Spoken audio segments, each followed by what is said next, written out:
വേനൽ കടുത്തതോടെ അണക്കെട്ടുകളിലെ ജലനിരപ്പ് താഴുകയാണ്. ഇടുക്കി അണക്കെട്ടിൽ നിലവിലുള്ളത് 54% വെള്ളമാണ്. മാട്ടുപ്പെട്ടി, കണ്ടള, പൊന്മുടി തുടങ്ങിയ ചെറുകിട അണക്കെട്ടുകളിലും കഴിഞ്ഞ വർഷത്തേക്കാൾ ജലനിരപ്പ് കുറവാണ്.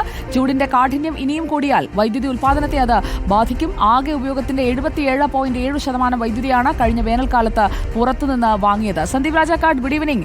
വൈദ്യുതി ഉൽപ്പാദനം നമുക്ക് നാട്ടിൽ കുറയുകയാണെങ്കിൽ പുറത്തുനിന്ന് വാങ്ങുന്നത് 100% എത്തിക്കേണ്ട ഒരു സാഹചര്യത്തിലേക്കൊക്കെ പോകുമോ?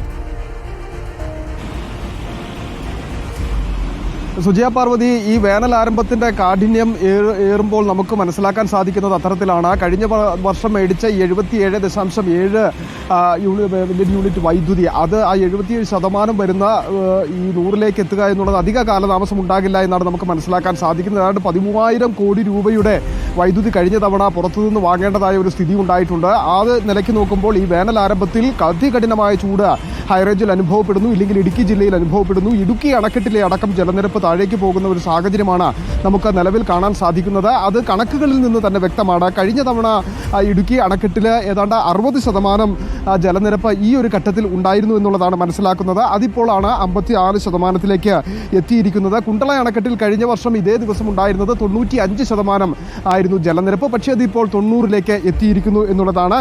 പൊന്മുടി അണക്കെട്ടിൽ ഏറ്റവും കൂടുതൽ പന്നിയാർ പവർ ഹൗസിൽ വൈദ്യുതി ഉൽപ്പാദനം നടക്കുന്നത് പൊന്മുടി അണക്കെട്ടിലെ വെള്ളം ഉപയോഗിച്ചുകൊണ്ടാണ്. അവിടെ കഴിഞ്ഞ തവണ ഉണ്ടായിരുന്നത് 59% ആയിരുന്നു ഇതേ ദിവസം ഉണ്ടായിരുന്നത്. പക്ഷേ ഇപ്പോൾ അത് 42%ലേക്ക് താഴ്ന്നിരിക്കുന്നു എന്നുള്ളതാണ്. അങ്ങനെ ചെറുകിട അണക്കെട്ടുകളിലെല്ലാം തന്നെ ജലനിരപ്പ് ഇത്തരത്തിൽ താഴേക്ക് പോകുന്ന ഒരു സാഹചര്യമാണ് ഉണ്ടായിട്ടുള്ളത്.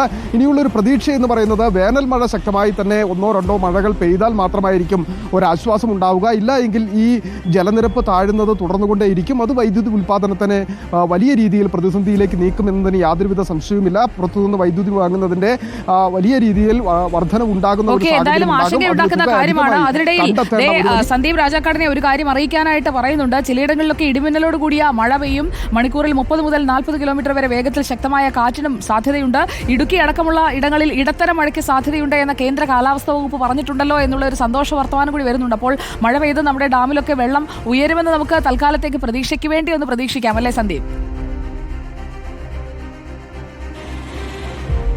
ആ ഒരു പ്രതീക്ഷ മാത്രമാണ് സുജയ പാർവതി ഏക പ്രതീക്ഷ എന്ന് പറയുന്നത്. ശരി, അപ്പോൾ ആ പ്രതീക്ഷയിൽ നമുക്ക് ഈ സംഭാഷണം അവസാനിപ്പിക്കാം. മഴ പെയ്യട്ടെ, മഴ വരട്ടെ എന്ന് നമുക്ക് ആഗ്രഹിക്കാം. വേനലിൽ ഒരു ആശ്വാസമായി മഴ പെയ്യാതിരിക്കിൽ